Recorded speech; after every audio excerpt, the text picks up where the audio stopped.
Hello students, good morning all of you.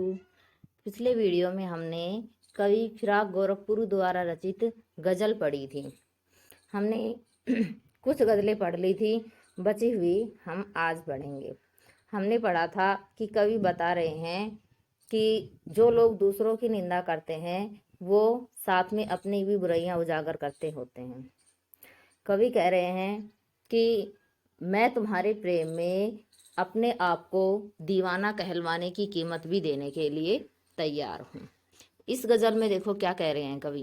तेरे गम का पासे अदब है, कुछ दुनिया का ख्याल भी है, सबसे छिपा के दर्द के मारे चुपके चुपके रोले हैं। कवि गोरखपुरी कह रहे हैं कि तेरे गम का पासे अदब है, यानी कि अपनी प्रेमिका को संबोधित करते हुए कह रहे हैं कि जो तुमसे अलग होने का दुख है उसका भी मुझे ध्यान है, कुछ दुनिया का ख्याल भी है, और संसार के लोग, दुनिया के लोग मेरे बारे में क्या कहेंगे, हमारे बारे में क्या कहेंगे, उस चीज़ का भी मुझे ध्यान है। सबसे छिपा के दर्द के मारे चुपके चुपके रोले हैं, यानी कि मुझे तुम्हारा जो दुख है वो भी सता रहा है और मुझे इस दुनिया के लोगों की भी चिंता है कि वो हमारे बारे में क्या कहेंगे। इसलिए कवि कह रहे हैं कि सबसे छिपा के दर्द के मारे चुपके चुपके रोले हैं। इसलिए तुम्हारे गम में मैं सबसे छिपकर चुपचाप रोता हूँ, क्योंकि अगर सबके सामने रोऊंगा, सबके सामने अपना दुख प्रकट करूंगा तो लोग हमारे बारे में बातें बनाएंगे, कुछ उल्टी सीधी बातें कहेंगे। इसलिए सबसे छिपकर तुम्हारे दुख को दूर करने के लिए या तुम्हारे दुख को प्रकट करने के लिए मैं रोता भी हूँ। फितरत का कायम है तवाजुन आलमे हुस्नो इश्क में भी, उसको उतना ही पाते हैं खुद को जितना खोले हैं। फितरत का कायम है यानी कि आदत के कारण तवाजुन आलमे हुस्नो इश्क में भी, हुस्न का अर्थ होता है सुंदरता या सौंदर्य का माहौल, इश्क में प्रेम में भी आलम वातावरण माहौल। कि कवि कह रहे हैं कि मेरी जो फितरत है वो आदत है, संतुलन बनाए रखने की आदत है, इसलिए हुस्न और इश्क के वातावरण में भी मैंने अपना तवाजुन कायम कर रखा है, यानी कि अपना संतुलन बना रखा है। मेरी आदत ऐसी है कि मैं हमेशा संतुलन बना के रखता हूँ, इसलिए सौंदर्य और प्रेम के माहौल में भी मैंने अपना संतुलन बना के रखा है। कौन सा संतुलन? उसको उतना ही पाते हैं खुद को जितना खोले हैं। कवि कह रहे हैं कि मैं उसके प्रेम में अपने आप को जितना खोता हूँ उतना ही उसको प्राप्त करता हूँ, यानी कि प्रेम का जो है वो ऐसा वातावरण है, ऐसा माहौल है कि हम एक दूसरे को जितना खोते हैं उतना ही उसको प्राप्त करते हैं। यानी कि मैं उसके प्रेम में अपने आप को जितना डुबोता हूँ, जितना उसमें और डूब जाता हूँ, उतना ही मैं उसे प्राप्त कर लेता हूँ। इसलिए मैंने अपना संतुलन बना के रखा है। आबो ताब असआर न पूछो, तुम भी आंखें रखो हो, ये जगमग बैतों की दमक है या हम मोती रोले हैं। अब देखो कवि क्या कह रहे हैं कि आबो ताब, चमक धमक, असआर शायरों की। ये जो कवि कह रहे हैं कि मैंने जो शायर जो गजल लिखी हैं उनकी जो चमक धमक है उसके बारे में तुम ना पूछो, तुम भी आंखें रखो हो, यानी कि तुम्हें भी समझ है, तुम्हें भी ज्ञान है, तुम खुद भी देख सकते हो कि मेरे जो ये शेर हैं, जो ये गजल मैं लिख रहा हूँ वो इतनी सुंदर कैसे बन पड़ी हैं। ये जगमग बैतों की दमक है या हम मोती रोले हैं। ये जो बैत अर्थात ये जो शेर हैं, ये जो गजल हैं, वो इतनी दमक क्यों रहे हैं, इतने सुंदर क्यों लग रहे हैं? क्योंकि मैंने उसमें मोती रोले हैं, मैंने उसमें अपने दुखों को शामिल किया है, यानी कि मैंने उन्हें अपने एहसास से लिखा है, इसलिए वो इतने सुंदर बन पड़े हैं। ऐसे में तू याद आए है अंजुमने में रिंदों को, रात गए गर्दू पे फरिश्ते बाबे गुनेजा खोले हैं। कवि कह रहे हैं कि ऐसे में तू याद आए अंजुमने में रिंदों को। अंजुमने में का अर्थ होता है शराब की महफिल, रिंदों को शराबियों को, यानी कि शराब की महफिल में शराबी व्यक्ति को याद आती है। किसकी? अपने प्रियजन की। जो शराब की महफिल में जो लोग शराब पी होते हैं, शराबी व्यक्ति बैठे होते हैं, उनको अपने प्रियजनों की याद आती है।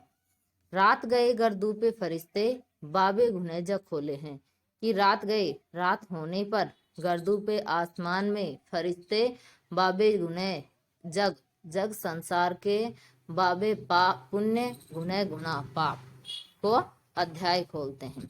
यानी कि कवि पहले तो लाइन में तो ये कह रहे हैं कि जो शराबी व्यक्ति होते हैं उनको शराब की महफिल में अपने प्रियजनों की याद आती है, और रात होने पर आसमान में जो फरिश्ते हैं वो इस संसार के पाप और पुण्यों का अध्याय खोलते हैं।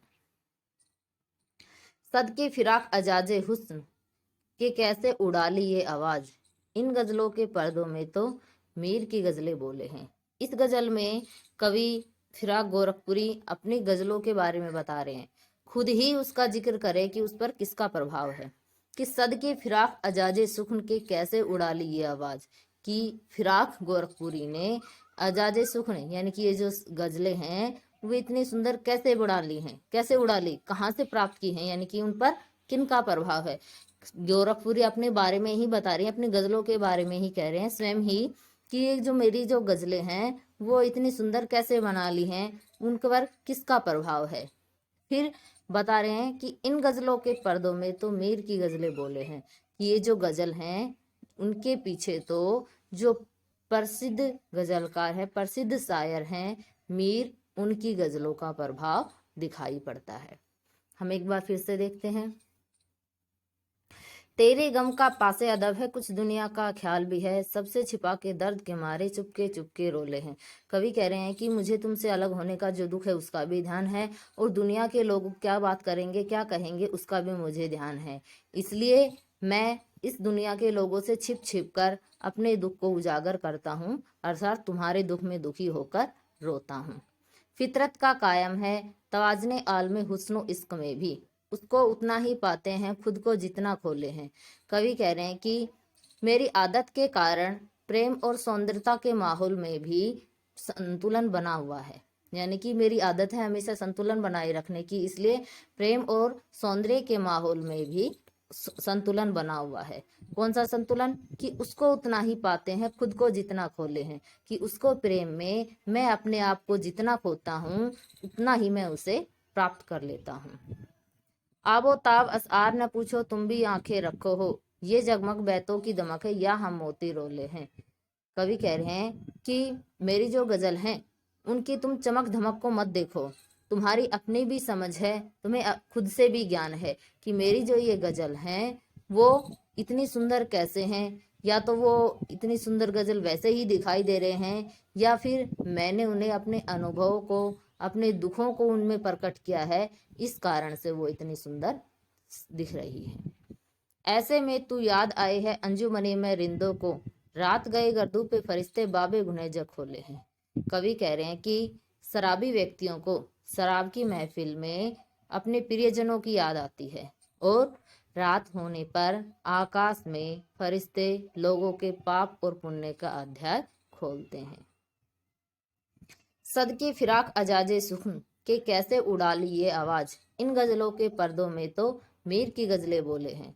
कवि कह रहे हैं कि जो गोरखपुरी हैं यानी कि खुद के लिए ही, कि उन्होंने ये इतनी सुंदर गजल कहाँ से प्राप्त कर ली, इनके ऊपर किन का प्रभाव है। फिर खुद ही बता रहे कि इन गजलों के ऊपर तो प्रसिद्ध जो गजलकार, प्रसिद्ध जो शायर मीर है, उनकी गजलों का प्रभाव दिखाई देता है, यानी कि इनमें तो वो गजलें बोल रही हैं उनका ही प्रभाव दिखाई दे रहा है।